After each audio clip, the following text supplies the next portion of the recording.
enquanto pessoa, espírito vivo ali. Lembra-se que os demais discípulos, quando ele foi preso, fugiram? Vamos tentar presumir, uma certa ousadia, qual seria a relação de todos os discípulos se eles estivessem no lugar de Maria de Magdala. É um fantasma, eu enlouqueci, vou sair correndo. Ele não teria condição de se apresentar a eles, porque ainda não compreendiam essa noção da imortalidade. Maria de Magdala tinha uma paixão tão grande pelo Cristo, e esta paixão é uma paixão de amor puro, não é uma paixão material, é de amor. E esse amor por ela fez tão grande a vontade dela de rever novamente ele, que quando ela chega no Calvário, o Calvário está aberto. E quando ele está aberto, ela procura desesperada para encontrar onde está o Cristo, porque a primeira ideia dela é roubar o corpo, ou então, onde ele pode estar. E ela vai perguntando para todo mundo. E esse detalhe é muito interessante. Ele não se apresenta para ela, ela é que o encontra. Ao chegar diante de um rapaz de estatura alta, de costas, ela pergunta: Senhor, para onde levar o meu Senhor? Quando ele volta diante dela, é o mestre. E ela não tem o susto que talvez teriam os outros discípulos diante dele. João talvez poderia ser a pessoa mais adequada para vê-lo. Mas assim como os outros discípulos, ele era pouco calejado em todos os desafios que ele ia ter diante da sua vida. Maria de Magdala não. Ela já tinha saído dos escombros da miséria moral que ela tinha e estava agora já um pouco dotada de uma certa carga de reforma íntima, capaz de compreender que aquela aparição não era um fantasma, era o Cristo. A crença dela era tão pura que para ela o Cristo estava ali vivo.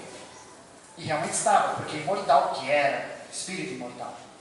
Então talvez seja essa a visão que é apresentada e que nós podemos argumentar que realmente o Cristo apresentou-se primeiro a Maria de Magdala, por ser ela mulher, mas também por esse fato da imortalidade dela e pela ternura que ela tinha pelo Cristo, mais do que outros talvez teriam de compreender a aparição dele.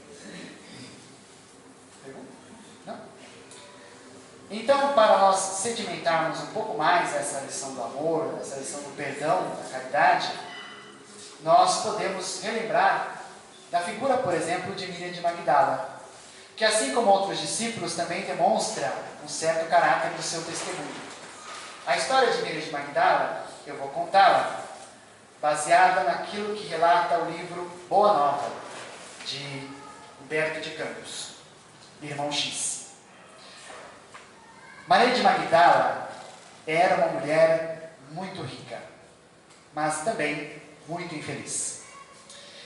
Algumas pessoas argumentam, como muitos dizem, de maneira bastante insidiosa, de que talvez o Cristo e ela teriam se apaixonado de maneira carnal, como as recentes literaturas têm trazido de alguma maneira. Mas os seus autores, inclusive, já têm argumentado que isso é apenas uma alegoria para encantar o público leitor, e que não tem base nenhuma nas escrituras, tampouco em argumentos históricos, porque nenhum deles comprova efetivamente que ocorreu talvez esse presumido relacionamento. Mas o que não nos interessa é essa questão. O que nos interessa é como moveu o coração de Miriam de Magdala para ser, de certa forma, ao comparar com os outros discípulos, muito mais amada pelo Cristo do que os outros, ou até pelo próprio João. E essa justificativa se dá pela trajetória dela. Ela morava de uma cidade que era uma cidade muito rica e muito poderosa.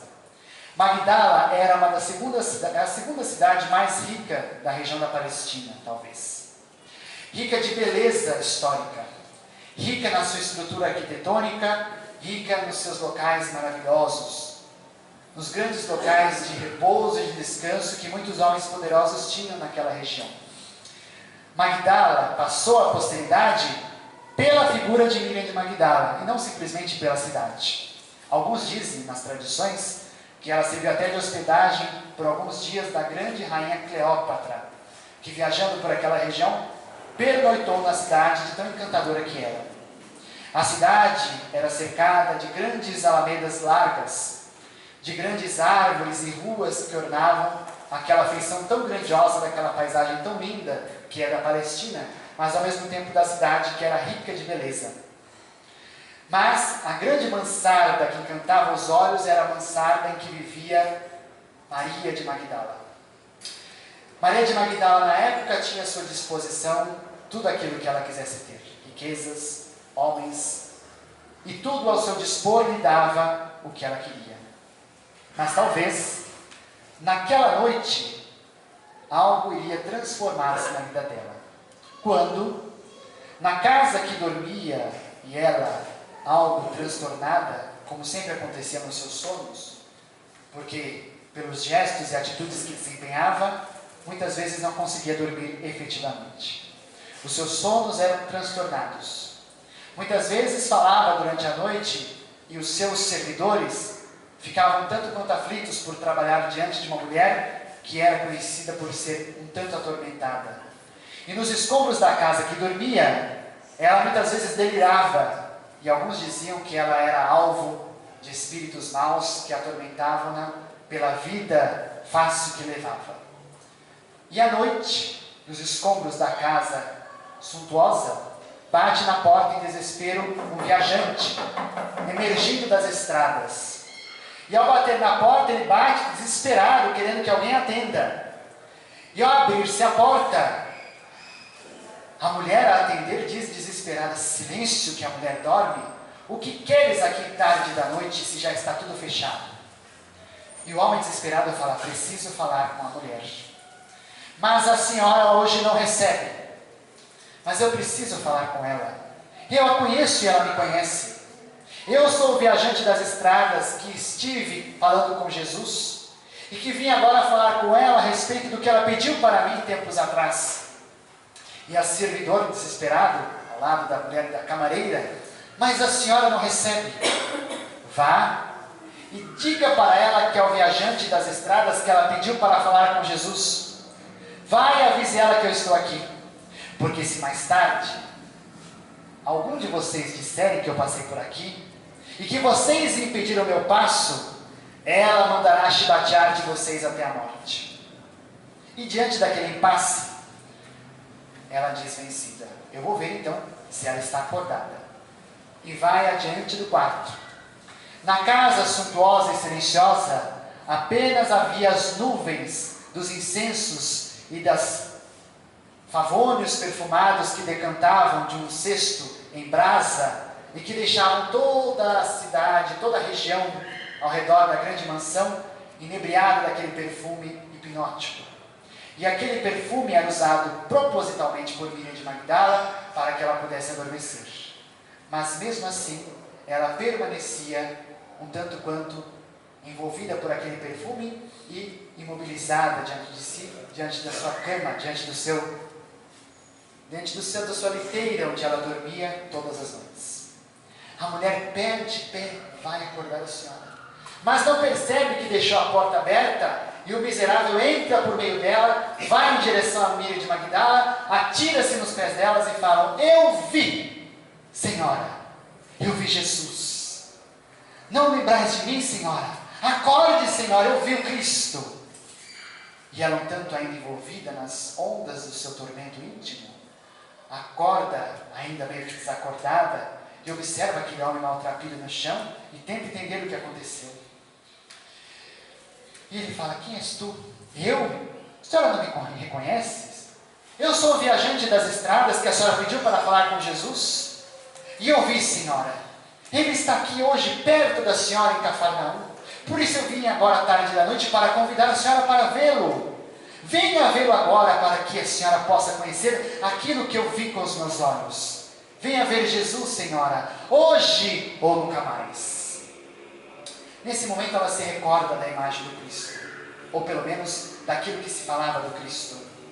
Mas ainda assim, para ela, um tanto quanto envolvida com aquele sono inebriante, atormentado que ela estava imersa, ela lembra-se da juventude do Cristo, da juventude dela mesma, de lembrar-se do próprio Cristo, quando ela, quando menina, circulava pelos arredores da cidade velha de Jerusalém, do templo, e ouvia os profetas dizendo: um dia ele virá à semelhança de um cavaleiro cavalgando sobre o cavalo branco, ele virá à terra e dobrá-la diante da sua palavra, será belo como o raio de sol, grandioso como a chama do fogo, justiceiro como a espada nua, e e doce como fava de mel.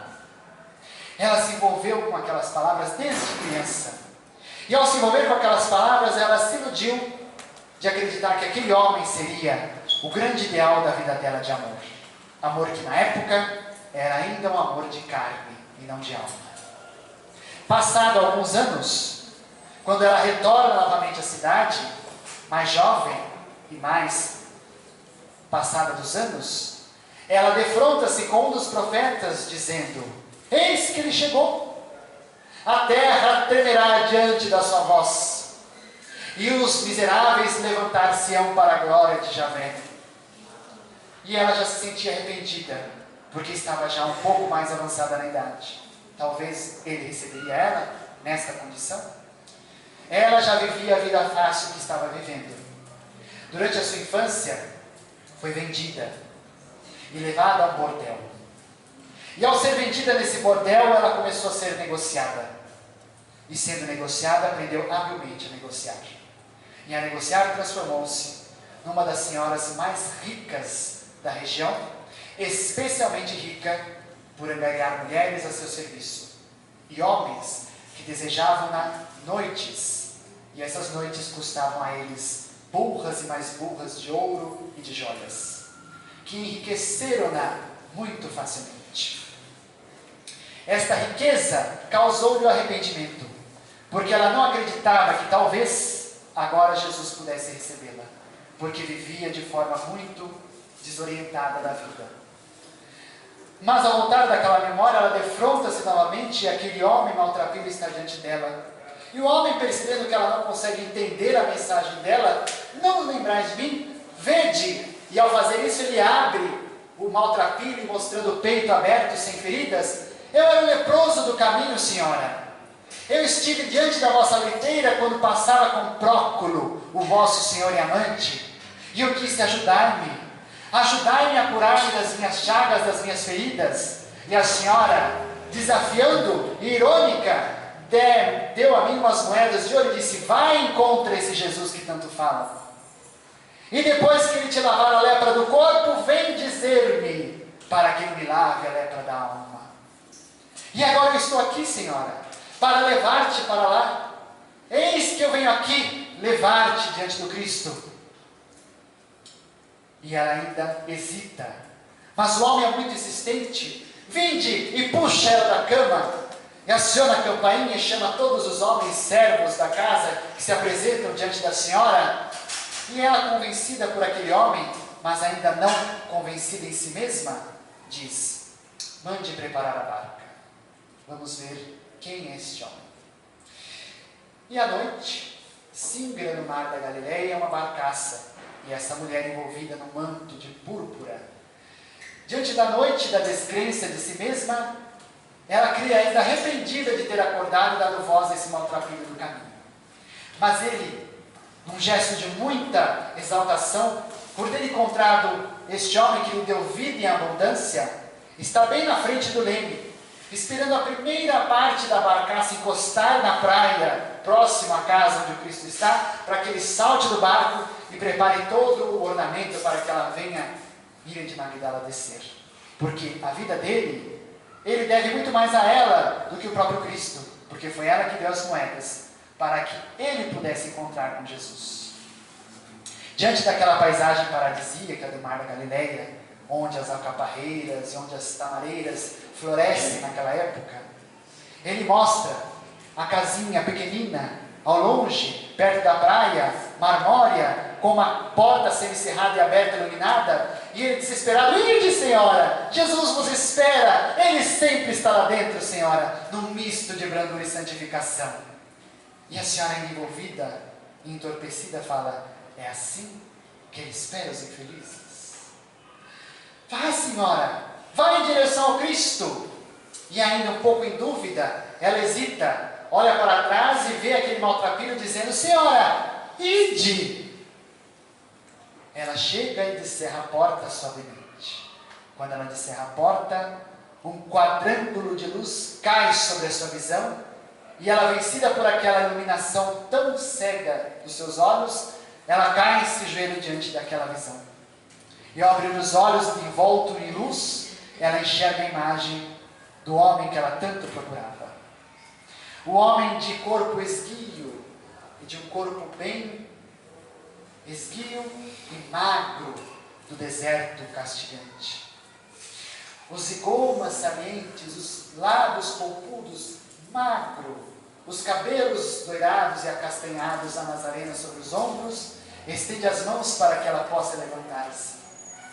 E ele diz, Maria. E ela fala, mestrezinho, em aramaico Rabone. Mestrezinho, tu me conheces? Porque ela não tinha dito nome. E ele fala, Maria, eu sou o bom pastor. E o bom pastor conhece todas as suas ovelhas, uma a uma. Não te surpreenda, pois, que eu te conheça, Maria. Então, mestre, tu sabes quem sou eu? Maria, eu não sei quem tu és, mas eu sei quem tu podes vir a ser. Então, se tu não me conheces, tu não sabes. Tu não sabes que eu sou uma vendedora de ilusões? Maria, todos os nossos irmãos merecem o nosso perdão. Quem sou eu para te julgar? Estás aqui diante de mim, como eu diante de você. E diante da dúvida, ela faz a mesma pergunta que Paulo de Tarso faz em Jerusalém. A pergunta grande e filosófica diante do Cristo. Que quer que eu faça, Senhor? E o Cristo fala, que ames os teus filhos. Filhos. Eu tive o ventre varado 1000 vezes e não tive nunca a honra de ser mãe. Minha filha, quando eu digo que ames os teus filhos, não estou dizendo os filhos da carne, porque quem ama os teus filhos da carne, desincumbe-se de um grande dever. Eu, quando digo que tu ames, eu me refiro aos filhos que não têm mães, às mães que não têm filhos, os teus irmãos necessitados ao abandono, que tu os ames. Oh, mestre, eu te daria a minha vida se tu me pedisses. Eu te pedirei, Maria. Em um dia que não está muito longe, eu te pedirei a tua vida. Não te preocupes com o teu passado. Já não soubeste que nos escombros velhos das casas caídas, a relva reverdece-se em flores miúdas, e elas desabrocham sobre os beijos cálidos do sol. É assim aquele que ama, reverdece-se. Vai em paz, minha filha, e ser fiel. A mulher transformada sai da casa como se pudesse talvez olhar para trás, mas para trás do seu passado não existe mais. Só existe o futuro de prosperidade e de esperanças adiante, depois daquele homem que transformou a sua vida. No dia seguinte, Magdala acorda com uma notícia rara. A mulher havia enlouquecido. Quando as pessoas vão provar os boatos que correm nas ruas e chegam na mansarda, a casa se escuta todos os barulhos possíveis de pedras e escombros caindo. Pelas janelas, os homens miseráveis das ruas recolhem as sedas púrpuras vindas das mais longínquas regiões da terra, que ela joga para todos eles. Riquezas são lançadas pelas janelas, ouros e mais baús cheios de ouro. Como faria logo adiante na história o nosso querido irmão Francisco de Assis, abrindo mão de todas as suas posses para viver uma vida humilde e simples. Ela apenas sai da casa com a sua roupa do corpo e um vaso de alabastro com perfume raro, e sai desesperada no meio do horizonte, sem rumo, e deixa para trás tudo. E logo adiante sabe-se que acompanhando a caravana do Cristo sempre há uma mulher com um vaso de alabastro, ouvindo as suas mensagens e transformada de esperança, a convertida de Magdala. Mas o seu testemunho ainda não está pronto. É necessário que ela faça um pouco mais. E isso vai acontecer em uma hora muito acertada. Existem homens e criaturas que acham-se presentes e apegados na vida material. Só querem dinheiro.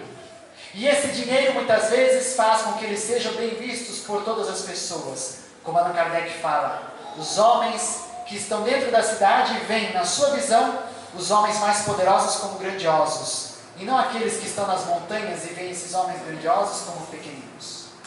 Um deles era Simão, o Zelote, um homem muito poderoso, e que convidou Cristo para ir à sua casa, e o Cristo, sem hesitar, aceitou. A desmando dos seus discípulos, porque os discípulos disseram: como Jesus aceita ir na casa desse homem de má fama, desse homem de má vida, que exibe nas aparências o homem de muita fé, mas por trás é um grande corrupto. Mas o Cristo aceitou. Na grande cena da noite, a festa começa e as dançarinas começam a bailar sobre a grande do centro da casa de Simão, e os homens chegam para se aproveitar do grande banquete. E o Cristo chega, recoloca-se no lugar de destaque, porque Simão coloca ele no lugar de destaque, porque destacado ele quer ser mais. E ele, diante do Cristo, visitando aquela cerimônia e comendo silenciosamente, se sente orgulhoso daquela circunstância. Mas o transtorno vai tumultuar aquela reunião, porque de repente, atravessando seguranças, entra uma senhora dentro da casa, uma senhora transvariada, que corre em direção no meio da multidão, passa pelos convivas, adentra-se por baixo deles e chega aos pés do Cristo. É Maria de Magdala. E chegando-se aos pés do Cristo, ela começa a jogar e a derramar o vaso que ela tinha de perfumes, e depois com suas próprias lágrimas enxuga-os e seca-os com os seus cabelos e as suas madeixas, e faz aquele gesto de muita humildade, que do ponto de vista dos homens da festa, é um gesto extremamente horrível, porque Simão começa em pensamento a crer: se Jesus soubesse quem é esta mulher, ele não aceitaria o gesto que ela está fazendo. E o Cristo, percebendo o pensamento dele, faz um teste. Simão, em voz alta: Simão, disse, mestre. O hipócrita é muito rápido no raciocínio. Diga, mestre. Simão, eu sei que tu és um comerciante muito hábil e conseguirá responder para mim esta pergunta. Um homem tinha 2 devedores. A um deles ele devia 50 denários, uma pequena soma, e a outro 500 denários, uma soma muito maior. Como estes 2 não conseguiriam pagar essa dívida, o homem aos 2 perdoou. Eu te pergunto, qual desses 2 ele mais amou? Ele mais perdoou. E Simão responde: ora, aquele mais amou, ele perdoou a dívida. E Jesus disse: disseste bem. Quando eu entrei na tua casa, tu que és um homem de posses e rico, tu não me destes as águas para a limpeza das mãos, nem o linho bem feito para enxugar o suor. Quando entraste na tua casa, tu não me deste o ósculo no rosto, como fazem os homens da tradição hebraica. Mas esta mulher, ao entrar nesta casa, molhou os meus pés com suas lágrimas, e não os cansa de beijar desde o início. Porque é assim, Simão, que se procedem aqueles que são humildes. Senhora, por ti seus atos são perdoados. Vá e siga em paz, sem errar nunca mais. Miriam de Magdala se sente perdoada pelo Cristo e vai em paz, feliz por ter saldado toda a sua dívida de gratidão. Ela, antes desse gesto, ao saber que Simão voltaria-se contra ela, ela ergue-se e olha nos olhos profundos de Simão. E Simão, cobrado pela sua consciência, não faz nenhum gesto. Por quê? Porque Simão já tinha sido seu cliente quando ela tinha a vida desregrada. Era um hipócrita. E por ser hipócrita, não reagiu diante de Miriam de Magdala.